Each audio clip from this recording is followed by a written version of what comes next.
بسم الله الرحمن الرحيم. صلى الله عليك يا أبا عبد الله، صلى الله عليك يا ابن رسول الله، صلى الله عليك وعلى أهل بيتك المظلومين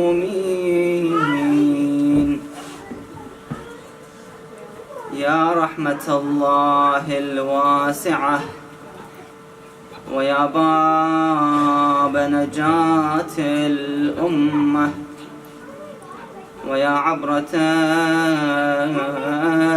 كل مؤمن ومؤمنة، غريب مظلوم كربلاء. يا ليتنا يا ليتنا كنا معكم سادتي فنفوز فوزا عظيما.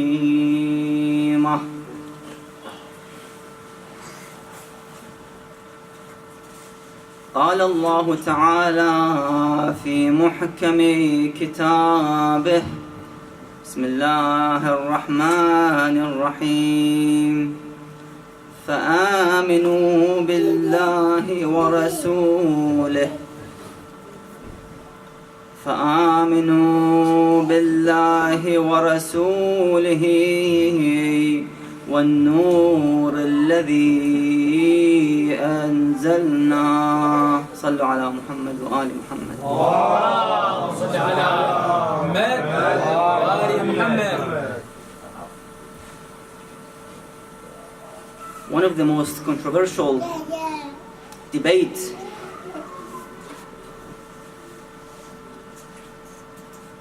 which has been between the ulama of the Muslims for the past decades and centuries was and still is about the imamah, the khilafah and the leadership after the Prophet ﷺ. There's no doubt that all Muslims with all their sects, they believe in somehow in the prophethood of Rasulullah Muhammad sallallahu alayhi wa sallam. But when it comes to the belief in his successors, the sects of Muslims divide into two at least, the major ones, the main ones. The one and the main one in terms of the population in the world, whom they have the power and media and everything, where they can preach and attract followers to themselves, are those of the school of the Sahaba, the school of thoughts of the companions of the Prophet sallallahu alaihi wasallam. The second sect, which I don't call it a sect or a madhab, it is actually the Islam itself. When we say Islam, it is actually those who follow this doctrine and belief. It's the followers of the school of Ahlul Bayt, salamullah alayhim, the school of thought of the progeny of the Prophet sallallahu alayhi wa sallam. Now, debates in which been going on for the past centuries, the majority, if not all, gave the portion of the victory and the success to the side of Ahlul Bayt salamullah alayhi. Our ulama proved with evidence, rationally, with the naql and aql, with evidence from the Book of Allah and the hadith of the Prophet sallallahu alaihi wa alihi, from their books, as they call them sihah, the most correct books and authenticated after the Book of Allah, as they call them. By all that means, they still reject to announce and declare the truth and be enough brave to come forward and say that the wilayah of Ahlul Bayt Salamullah alayhim is the right one, with all that evidence. One of those scholars who confesses the truth but still stays in his belief and ideology, the school of Sahaba ideology and thought, is the one who made the sharh explaining the Nahj al-Balagha, sharh Nahj al-Balagha لابن أبي الحديد المعتزلي.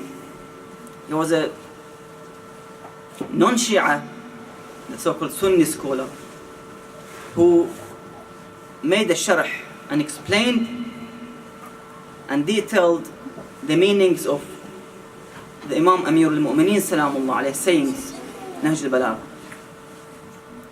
In the beginning chapter of his explanation of the book, the preface, he has this important confession and declaration. He says, Alhamdulillah, الذي قدم المفضول على الفاضل.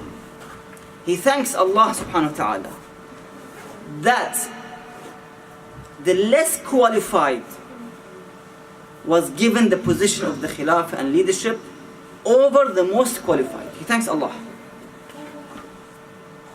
Alhamdulillah, الذي قدم المفضول على الفاضل.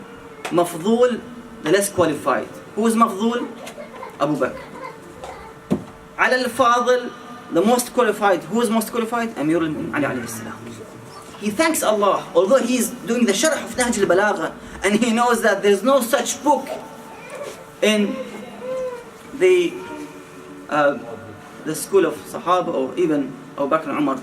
No such a great book was written or gathered the hadith of the Imam Salamullah alayhi, but still insists that yes, we thank Allah that he brought or he offered the chance for Abu Bakr to be the Khalifa, the so-called Khilafah. Alhamdulillah, alladhi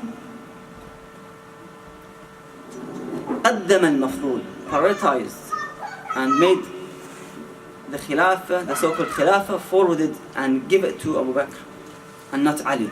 Although his father is more qualified, but we stick with what we have gained for the past centuries. This is the same ideology and thinking of the mushrikeen, that we follow our grandfathers, our ancestors. They said to the prophets that we follow our fathers. They worshipped idols, they worshipped stones, rocks, we follow them. Same ideology, same thinking. So, whatever they do, whatever they bring, weak evidence, weak provings, they will not be able to refute and respond to the Shia of Ahlul Bayt Salamullah, who are the real Islam, who are following the correct path of the Holy Prophet Sallallahu Alaihi Wasallam and the Quran and his progeny. They actually determine the Khilafah, the so-called Khilafah, as Shura, election. That's all the idea, Shura. They say, وَأَمْرُهُمْ شُورَى بَيْنَهُمْ. That's a Quranic verse.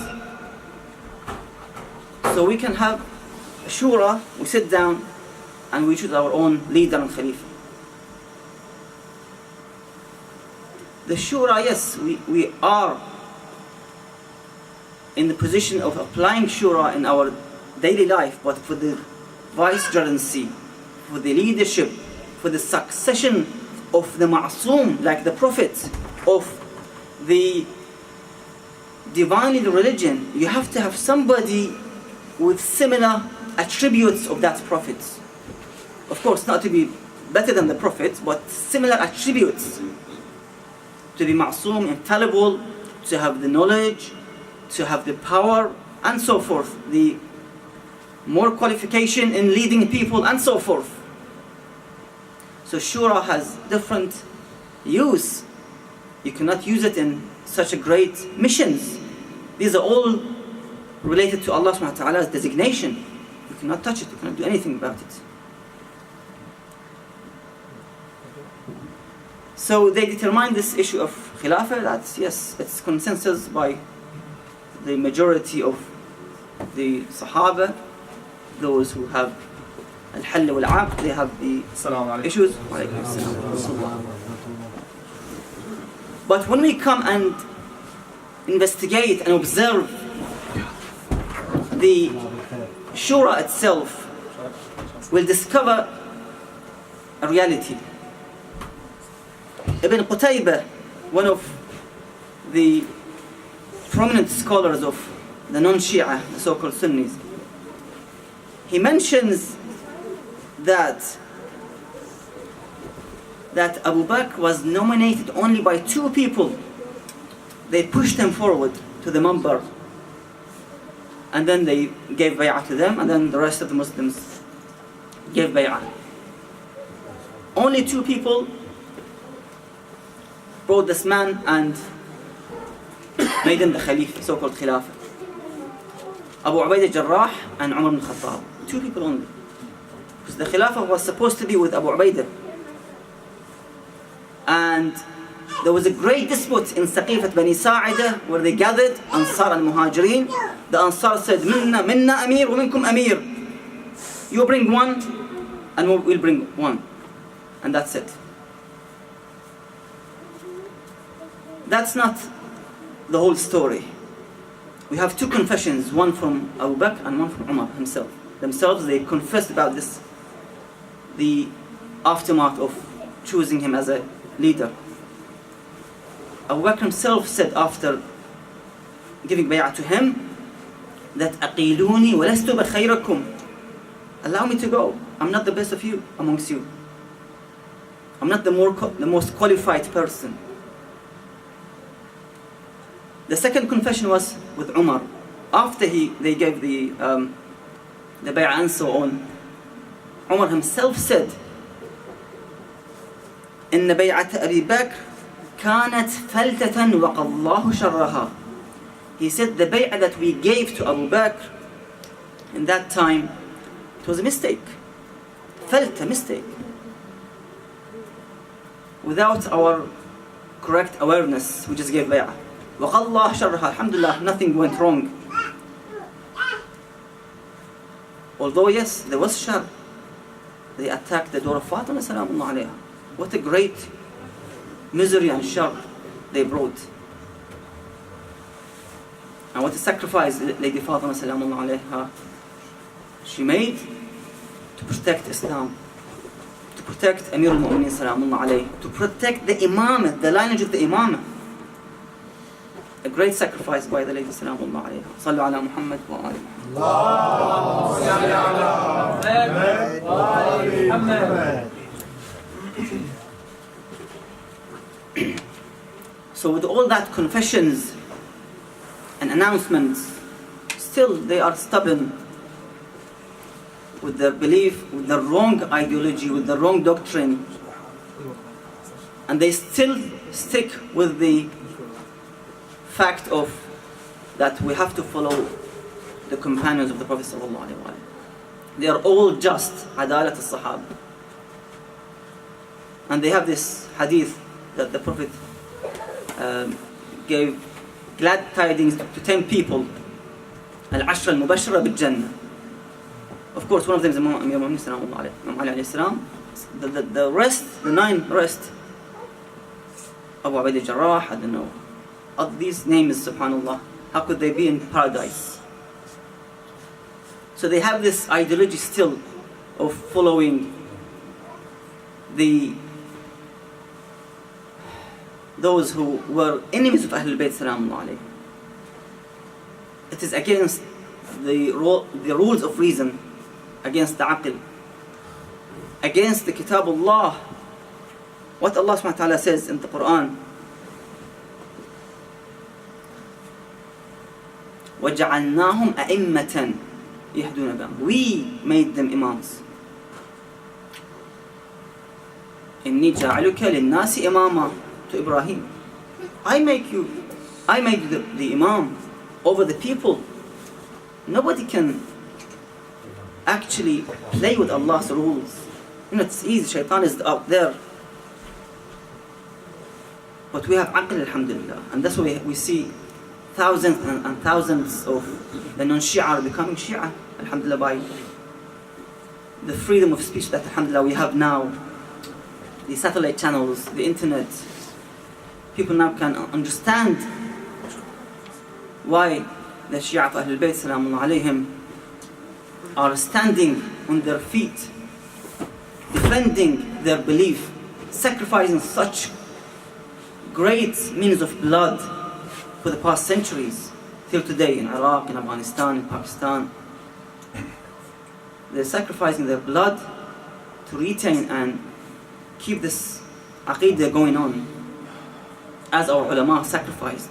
Shaheed al-Awwal, Shaheed al-Thani, others and others who were the ulama who were killed, tortured and killed. One of the ulama was taken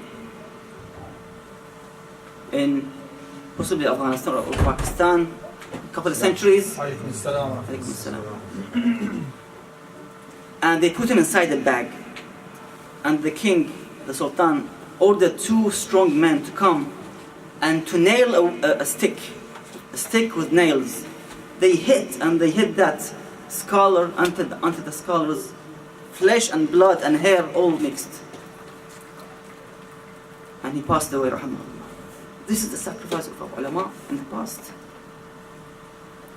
This great, huge encyclopedia of Ahlul Bayt, Bihar al-Anwar, Muntaha al-Amal, others, books, Wasail al-Shia, these all ahadith of Ahlul Bayt Salamullah alayhim never came on a golden tray. They came with the sacrifice and the blood of our ulama and the Shia of Ahlul Bayt, their followers as well. So the imamah is from Allah subhanahu wa ta'ala. Nobody can alter and change